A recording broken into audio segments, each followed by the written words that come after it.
Hi everyone, I hope you're all doing really well. Today's video is going to be a girl talk video. I'm really excited about this because it's been ages, and I asked, as always, for your questions over on my stories. This one is just sort of an, all-round girl talk. I would love to know as well though, for the next one of these, if you'd like a certain themed one, let me know what you'd like it to be down below. I really want to do another sex one. That was really fun last time. Maybe a girl talk video on being a mum, on dating, relationships, friendships, anything. Leave it down below. Messy breakup advice, doubting my decision, actions, everything. This is a hard one to comment on when it comes to actions, because obviously I don't know what happened in your breakup. I don't know what you might have done or not done, or what like your partner, has done or not done. I saw this one and I felt like this would be quite a simple one to answer, because I'm guessing that you've initiated the breakup as well from how you've written it. That's right in itself. Like, otherwise why would you have gotten to that point otherwise? There must have been enough for you to feel in your gut that it was not working out. So I feel like just stay strong in it.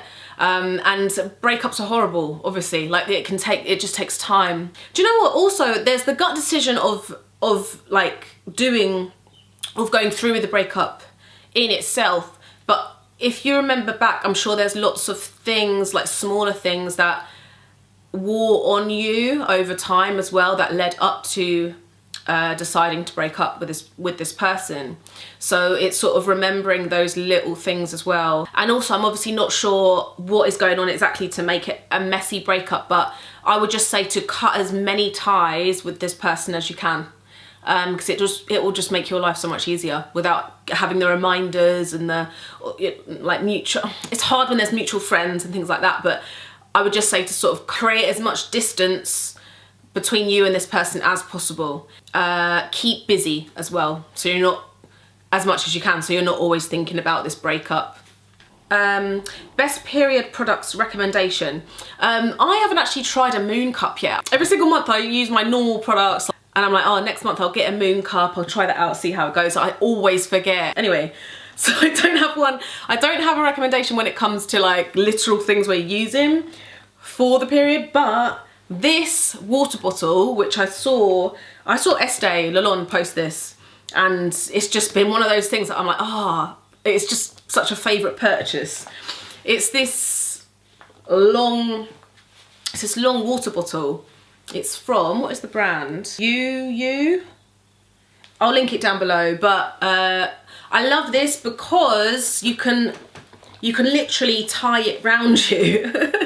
So I had one really bad period about 2 months ago, and I had really bad pains for a long time, and this really came in handy, because usually mine aren't actually that bad when it comes to pains. It's just a little bit at the beginning and a little bit at the end. This just really helped me get through that. Because you can like tie it around you at the front or obviously at the back. So I would just rotate it because I was having pain all over. Okay, what's next? Do you have someone special in your life? We are all dying to know. I'm like, are people though? Yes. Oh, what would you tell your 25-year-old self? Oh my God, so many things. There's a video, I did a reel actually, a bit similar to this, like where I was like, things I wish I realised in my 20s. But okay, let me think of maybe some different things. Probably, like, don't feel rushed into doing all of the like normal life things. Your 20s is still so young.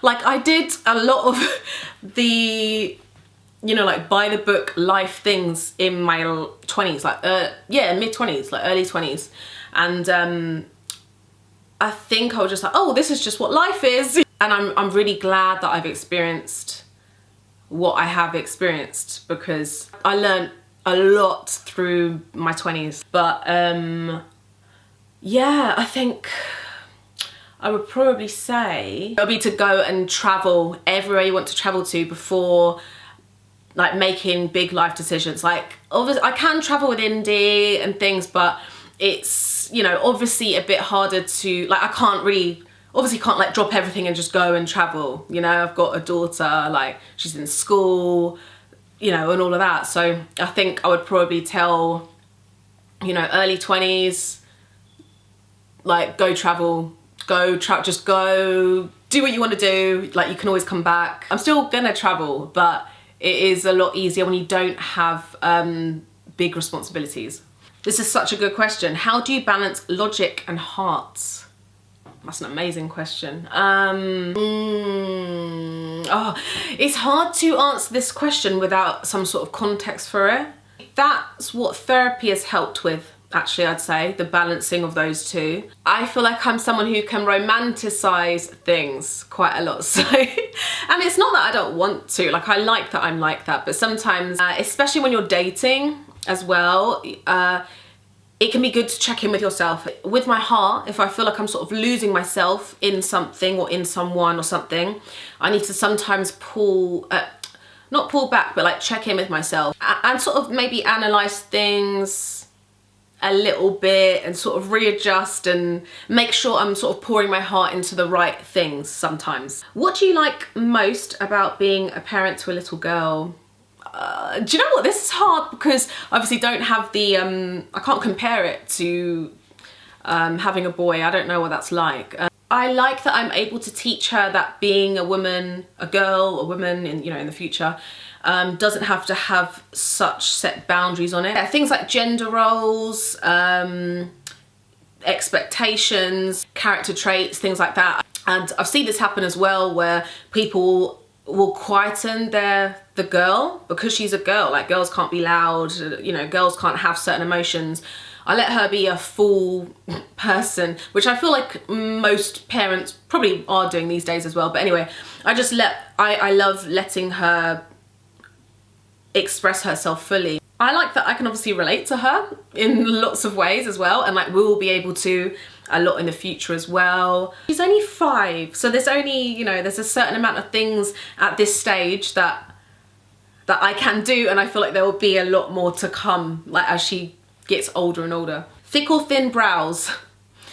I'm obviously from the era where like everyone plucks their eyebrows like mad because of the like Christina Aguilera time and all of that, and I plucked mine as well, and that did not go well because like I don't have very thick hair so mine took a long time to grow back, so I'm gonna say thick.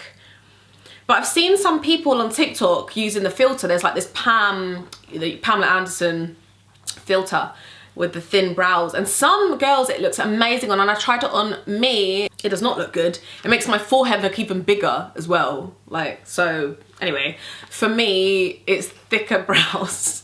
Also, I feel like thicker brows give you a more youthful look. When did you realize you were bi? I've had this question before. I feel like I've answered this question before, but I feel like I always knew I was bi. No, I always knew I was attracted to women.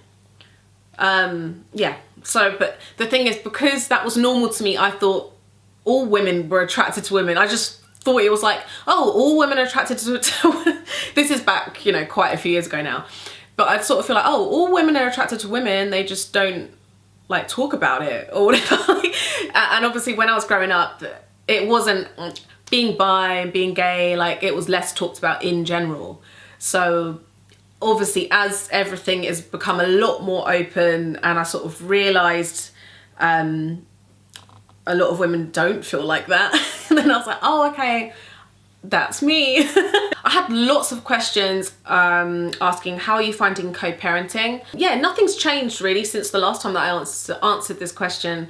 Yeah, it's going well. I feel like what can be challenging is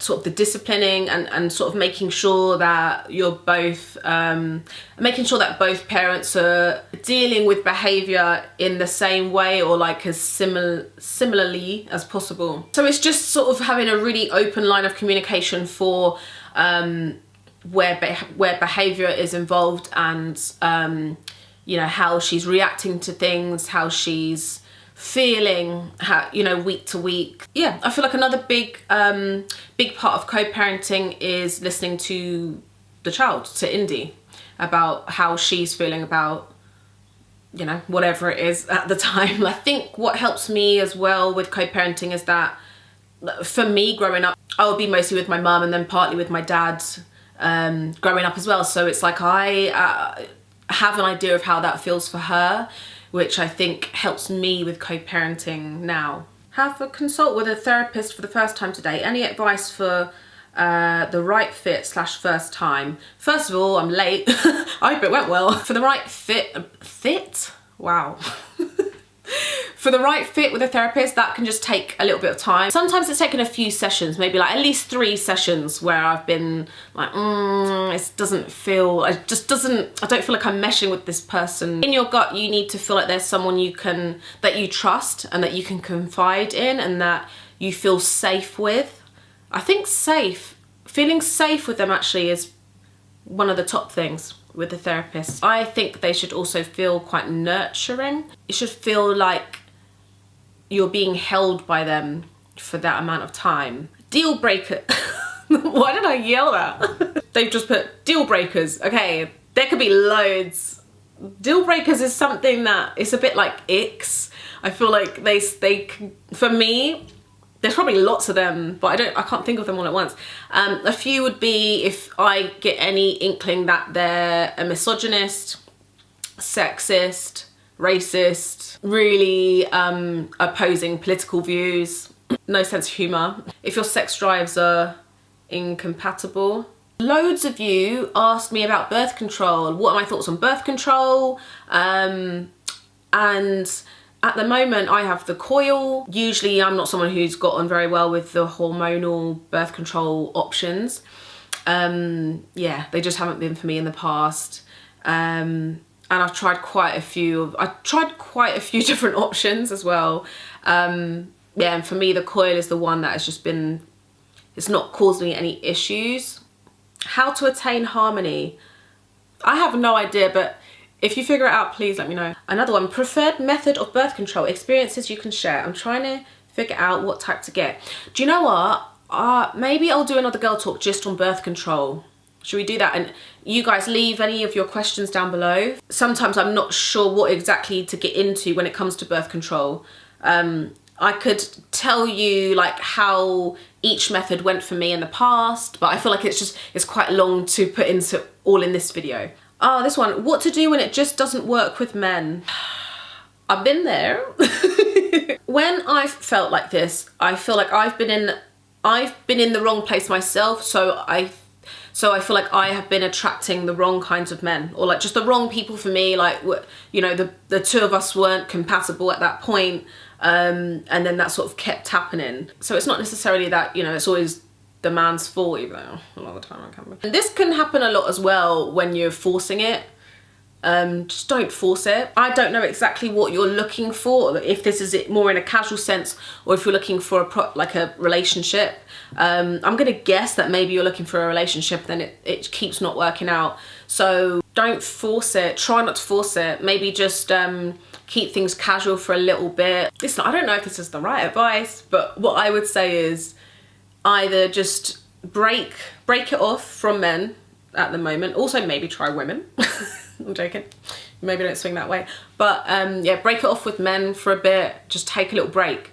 Either that or just keep things casual with guys at the moment, and then spend more time on yourself with your girls. Like a lot of the time when we're so focused in on something, but like, and we keep telling ourselves like it's not working, it's like trying to put, what do they say, like it's square peg into a round hole, you know, that sort of thing. I don't know if that's the right thing. It's like all you're doing is putting so much energy into that thing that you're sure is not working, you know. So when you sort of distract yourself from that for a bit, because all you keep thinking about is how it's not working. How to know if you're being controlled in a relationship.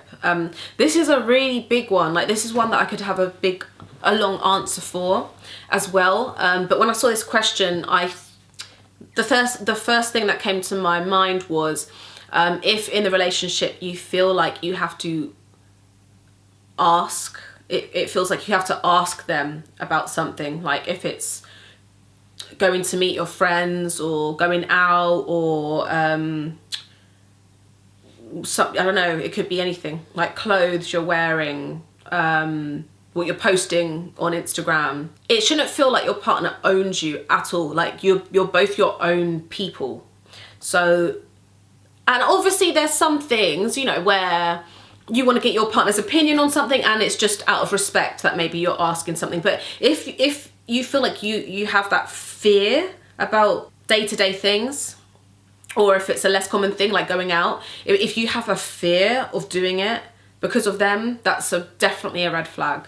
Thank you guys for watching. I hope you liked this video. I love these girl talks. I just feel so comfortable doing them, and I always want to answer so many more questions, but I don't want the video to be too long. So yeah, we'll definitely do another one. And yeah, anything I've mentioned in the video, I will leave down below, along with what I'm wearing. Wearing my London gilded ring on chain necklace. I'll see you guys in the next one. Bye.